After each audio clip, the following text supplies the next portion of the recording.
My grandfather left India when he was just 6 years old. His family was escaping a poverty-stricken country that had just gone through World War I and was now entering a brutal independence war. His family saw immigration as the only escape. They hitched a ride on a trade ship headed for South Africa and worked on the boat in exchange for a ticket across the world. When they arrived in South Africa, they traveled inland in search of work. Eventually, they came upon a town then called Mafeking. Why they settled here, no one knows. But I believe it is a welcoming culture and the people that still exist here today. 2 years later, my granddad was just 8, and he lost his father.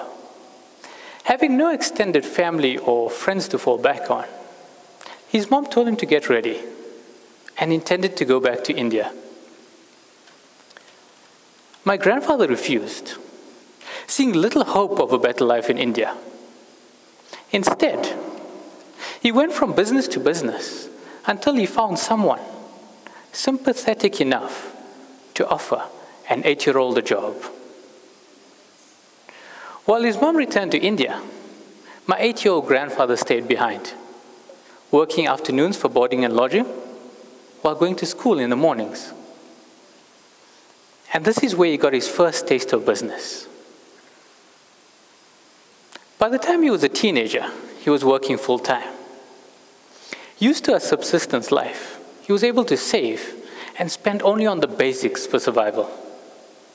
He spent the next 20 years scrimping, saving, and most importantly, learning about business. Married, and his wife pregnant with their first child, his motivation changed. He wanted to give his children a better life than he had. He decided to use all of his savings and open up his first business. My grandfather's name was Ahmed, though his friends affectionately called him Amis. And that's what he called his business, Amis. By the time he turned 60, his health began to fail him, and he was forced to sell his business.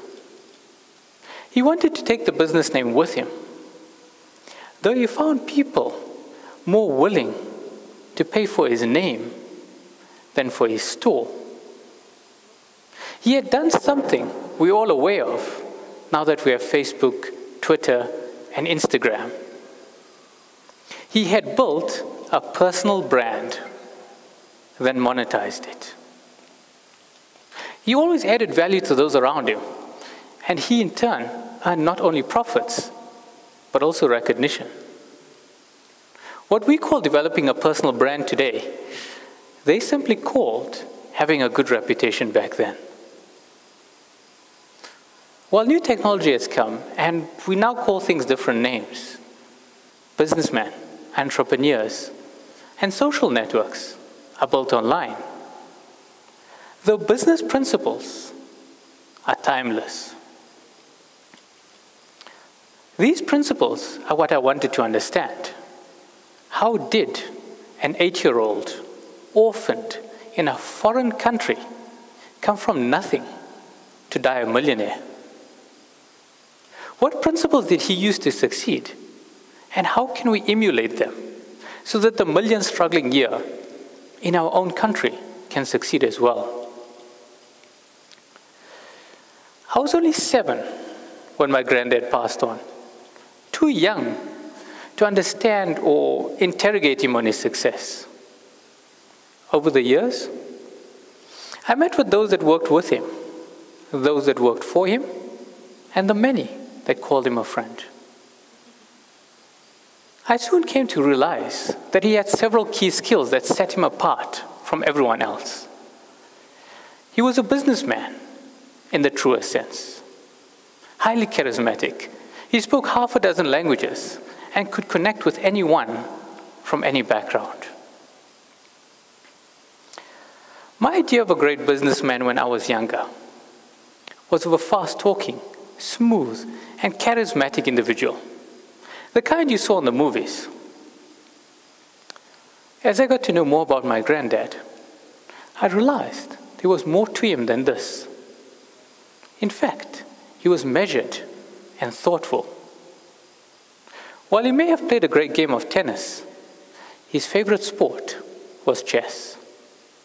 He had a large chessboard in his dining room, ready to challenge anyone who would take him on. He always thought about the actions and the reactions of every move, the pros, the cons, and the repercussions. He always thought strategically, and this was more important in business and in life than being the guy that everyone loves. This was the first business principle that I learned. Always think strategically. Strategy is not complicated. It's simply about understanding what obstacles you face and deciding how to overcome them. All my granddad did from the time he landed in South Africa was understand what obstacles he faced and went ahead and overcame them. When he was 8, he had the choice of either returning to what was then a troubled country or staying behind. The only resource he had was his able body, so he went out and got a job. By the time he was a teenager, he realized that he couldn't work as an unskilled laborer forever. He needed both business skills and capital to start. So he spent the next 20 years saving and learning about business. Personally, I never knew if business was for me. I was more of a thinker than a doer. I was more interested in how businesses work than actually selling anything. I wanted to see how the biggest businesses work, and I wanted to see how the best businesses work. To me, these were the ones listed on the stock exchange. I decided to leave behind the family business and go and work for the exchange. Here I would have opportunities to interact with those that worked with the largest corporations in the country. In the years that I spent at the exchange, the key thing that I noticed with all of these businesses is that their leadership made all of the difference. Companies that brought on great leaders began to succeed, and companies that lost great leaders began to struggle quite quickly. I thought back about the stories of my granddad and realized that it was his leadership more than his charisma that made all of the difference. That's what truly got people to follow him. I now had 2 key business principles, one being leadership and the other being strategy. Though I found some large corporations could hire the best leaders and have the best strategies, but would still struggle. There was obviously more to it, and I was still on my journey to understand what key principles make successful businesses. I wanted to see how great businesses start. So I decided to join the venture capital industry, the ones that invest in these early, young businesses. And again, I would have the opportunity to interact with the next generation of great businesses. Seeing all these early stage startups, the key takeaway that I found was that some of them would succeed with little strategy and almost no leadership. What they did have in common was a great team, a group of people that worked well together, time and again. I remember the listed companies, the ones that had great leaders and great strategies, but still struggled. These didn't have the best people working for them. And I remember the stories about my granddad and how he worked so well together with his staff. It finally came together for me that there were these 3 key business principles that made all of them successful. the listed companies on the exchange, the startups in the venture capital space, and small businesses, just like my granddad's. The first was a great leader who could practice what he preaches. The second was a simple strategy to understand your obstacles and decide how to overcome them. And the third was a great team that could work well together, time after time. These principles are simple, but they're not easy. Building a business is not easy. Growing a business is not easy. It takes hard work, dedication, motivation, self-belief. But it is simple. We all know what great leaders are, and we can easily find these leaders to emulate, whether it is Steve Jobs or Nelson Mandela. But how many of us here can hold ourselves up to that standard every single day, let alone for 10, 20, or 60 years? Strategy is simple. We all know what obstacles we face, and we can often think of the solutions, but those solutions are never easy.